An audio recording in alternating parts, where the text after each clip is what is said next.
வாழ்க வளமுடன், வாழ்க வையகம். எல்லாருக்கும் வணக்கங்க. என்னுடைய நண்பர்களுக்கும் தோழிகளுக்கும் குட்டீஸ் அனைவருக்கும் மகிழ்ச்சியான வணக்கங்க. இன்றைக்கி நம்ம செல்ல குட்டீஸ் லைஃப்பில் என்ன பார்க்க போகிறோம் அப்படின்னா, அம்பியா மேடம் ஒரு ப்ரெஸ் மீட்டிங்கில் கொடுத்த செல்ல குட்டீஸ்களை பற்றிய ஒரு கருத்துக்களை பற்றி பார்க்கலாம். அம்பியா மேடம் வந்து 60, 80, 90களில் அம்பியா மேம் ஆகட்டும், அவங்களுடைய தங்கச்சி ராதா மேம் ஆகட்டும், 2 அம்மாக்களுமே வந்து ரொம்ப எல்லா பெரிய பெரிய ஹீரோக்களையும் நடித்த பெரிய கதாநாயகிகள். இன்னும் சொல்ல போனால் அன்றைய இளைஞர்கள் எல்லாருக்குமே கனவு கன்னிகள் கூட சொல்லலாம். எங்களை மாதிரி பெண்களுக்கும் ரொம்ப பிடிக்கும். அவங்க எல்லாமே மேட்சாக போடுவாங்க. அதனால் எனக்கு ரொம்ப பிடிக்கும். ட்ரெஸ்ஸுக்கு மேட்ச் ரொம்ப போடுவாங்க. அதனால் எனக்கும் ரொம்ப பிடிக்கும். அண்ட் அவங்க ஹேர் ஸ்டைல் வந்து அதுவும் ரொம்ப பிடிக்கும். விதவிதமான கதாபாத்திரங்களும் சூப்பராக நடிச்சிருந்தாங்க. ரொம்ப ரொம்ப பிடிக்கும். ஆனால் வந்து செல்லக்குட்டீஸ்களை பற்றி பேசும்போது அம்பியா மேம் வந்து அம்மா வந்து செல்லக்குட்டீஸ்களோட பழகிருக்காங்களான்னு தெரியல. செல்லக்குட்டீஸ்களோட பழகி பார்த்தவங்களுக்கு தெரியும். அவங்க உண்மையான பாசக்காரங்க. தாயோட அன்பில் கூட கொஞ்சமாவது வந்து கலப்படமே இருக்கும். ஆனால் இவங்களுடைய உண்மையான அன்பு வந்து கலப்படமே இல்லாது. அண்டு முதலாளிக்காக உசுரை கொடுக்குறவங்க எந்த மனுஷனும் செய்ய மாட்டோம். எந்த மனுஷனும் உண்மையான அன்பை கொடுக்க மாட்டோம். இல்லை, தேவைகளுக்காக பழகுவோம், அவ்வளோதான். ஸோ அதனால் வந்து அதை பற்றி பழகாமல் அதை பற்றி கருத்துக்கள் சொல்கிறது எந்த அளவில் சரியாக வருமா? ஒன்று. 2வது வந்து நீங்கள் பல மீடியாக்களில், பல சோசியல் மீடியாக்கள்லையும், நியூஸ் பேப்பர்லேயும் அண்டு டிவி நியூஸில் வர்றதை மட்டும் பார்த்துட்டு சொன்னீங்க, கருத்துக்கள் சொன்னீங்க. அந்த கருத்துக்களில் எந்த ஒரு தவறும் இல்லை. நாயில் கடிச்சிருச்சு, குழந்தைய கடிச்சிச்சு, அதை கடிச்சு, இதை கடிச்சிச்சுன்னு சொல்கிறீங்க. உண்மைதான், இல்லைன்னு சொல்ல. ஆனால் கடித்தது என்ன ரகம்? நம்ம இந்தியன் நாட்டு இனம் கிடையாது.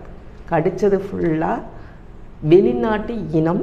இந்திய நாட்டில் தடை செய்யப்பட்ட அந்த இனத்தை இந்தியா கொண்டு வந்த சில பண முதலாளிகள் பண்ண வேலை.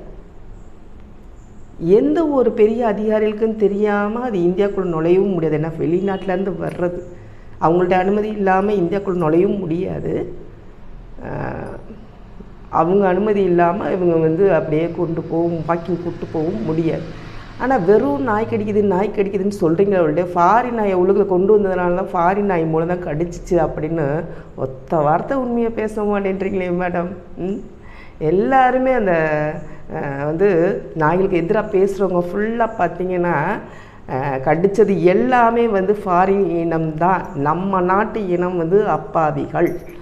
நம்ம நாட்டு இனங்க, நம்ம பாரம்பரிய இனங்க.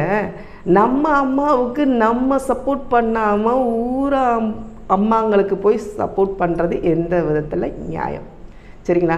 அந்த நாய்கள் கூட பணக்கார வீட்டிலேருந்து வாழ்ந்து வந்ததுனால அது பண்ணுற தப்பு கூட அப்படியே மறைஞ்சு போகுது. மீடியா அப்போ காமிக்குது, அந்த நாய் அப்படி கடிச்சிச்சு, அந்த ஒரு வயதான ஒரு இவரை வாட்ச்மேனை கடிச்சதை அப்படி காமிச்சாங்க. ஓகே, உண்மைதான், இல்லைன்னு சொல்ல வருத்தமான விஷயந்தான். ஆனால் அந்த நாய்க்கும் அந்த நாயோட ஓனருக்கு என்ன தண்டனை கொடுத்தீங்க?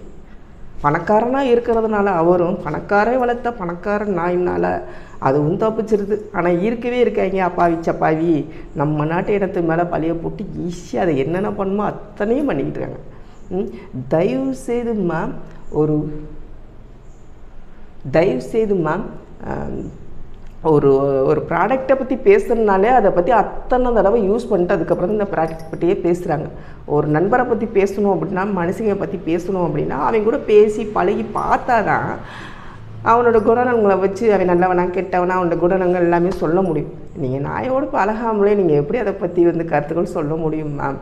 ஓகேவா? 2வது பார்த்திங்கன்னா, நீங்களும் பிரபு சார் அவங்களும் கல்யாணம் பண்ணிக்கிற ஒரு சூழ்நிலை அந்த காலத்தில் இருந்தீங்க.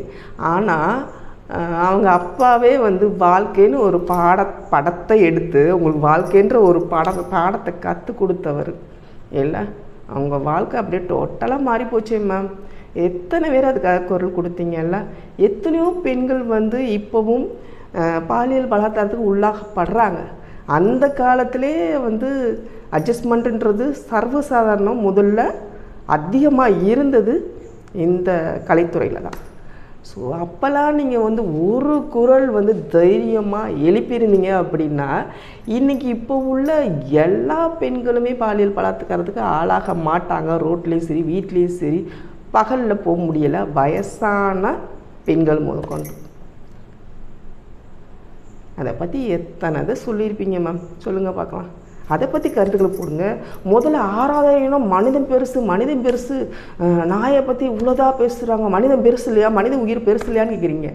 மனித உயிரும் பெரிது, அதுக்கு தகுந்த மாதிரி எந்த விதத்திலும் குறைவில்லை இந்த நாய்க்களோட உயிரும் இல்லை.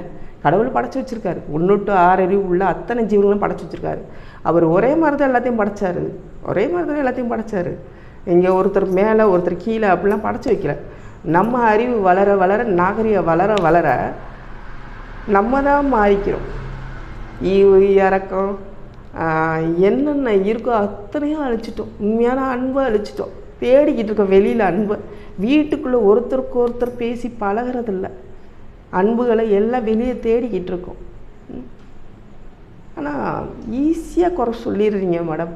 அப்போ நீங்கள் அந்த குரல்லாம் கொடுத்துருந்தா இன்றைக்கி இத்தனை பேர் வந்து பாலியல் பலாத்காரம் ஆகிட்டு இருக்க மாட்டாங்க. இருக்கிறதுலே வந்து அவங்க பேர் என்ன, துபாய், அவங்கள சூப்பராக சொல்லலாம். பெண்கள் மேலே கையை வச்சா போடு நடு ரோட்டில் தூக்க அப்படின்னு போட்டு விட்றாங்க பாருங்கள்.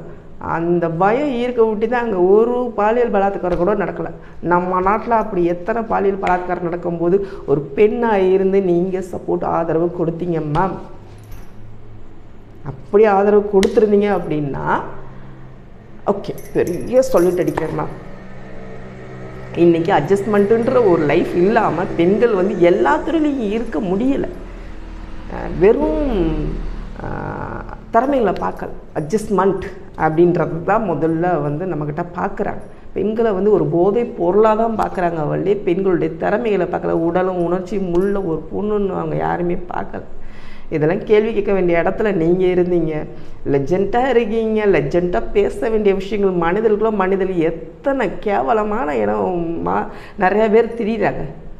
தண்ணி அடிச்சுக்கிட்டு அவ்வளோ கேவலமாக என்னென்ன பண்ணுமோ அத்தனை கேவலமான இடங்கள்லாம் பண்ணிக்கிட்டு இருக்காங்க.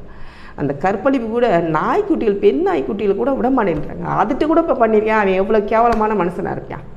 முதல்ல நம்ம என்னத்தை திருத்துவோம்மா?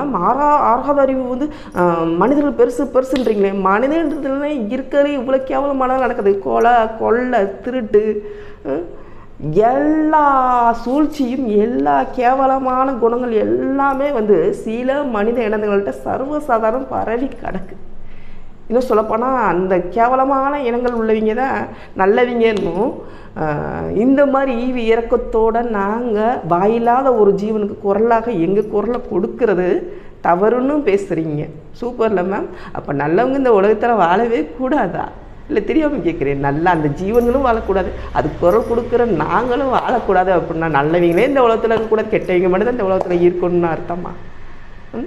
என்ன மேடம் பேசுகிறீங்க? யோசித்து பாருங்கள் மேடம், சரிங்களா? ஸோ ஒரு விஷயத்தை பேசுகிறதுக்கு நீங்கள் பெரிய நடிகைகள் உங்களுக்கு அட்வைஸ் பண்ணுற அளவுக்கு நான் பெரிய ஆள் கிடையாது. ஏன்னா உங்களுடைய அனுபவங்கள் தான் என்னுடைய வயசாக இருக்கும். ஆனால் ஒரு விஷயத்தை பேசும்போது எந்த அளவு பக்குவப்பட்டிருக்கோம், அந்த வார்த்தைகளை பேசும்பொழுது எவ்வளோ அது எஃபெக்ட் கொண்டு வரும்ன்றதை தெரிஞ்சுக்கிட்டு பேசுங்க மேம். தயவு செய்து இந்த வாயில்லாத ஜீவன்களுடைய பாராட்டலைனாலும் பரவாயில்ல, அந்த வாயிலாக ஜீவன்களை பற்றி தெரியாமல் குறை சொல்லாதீங்க. அவங்க கூட 10-15 வருஷமாக பழகிற எங்ககிட்ட கேளுங்க, நாங்கள் சொல்கிறோம் அவங்க கதைகளை, பல கதைகளை, சரிங்களா? ஸோ என்றென்றும் உங்கள் தோழி. வழக்கம் போல் சப்ஸ்கிரைபர்கள், என்னுடைய நண்பர்கள், தோழிகள் வழக்கம் போல் சப்ஸ்கிரைப் பண்ணுங்கள், ஷேர் பண்ணுங்கள், நல்ல விஷயங்களை ஷேர் பண்ணுங்கள். ஏதாவது தவறாக பேசியிருந்தேன் அப்படின்னா அதை கருத்துக்கள் மூலம் தெரிவிங்க, மெசேஜ் மூலம் தெரிவிங்க, அதை நான் திருத்திக்கிறேன், சரிங்களா? ஸோ என்றென்றும் உங்கள் ஆதரவோடு உங்கள் தோழி கே. மலர்விழி.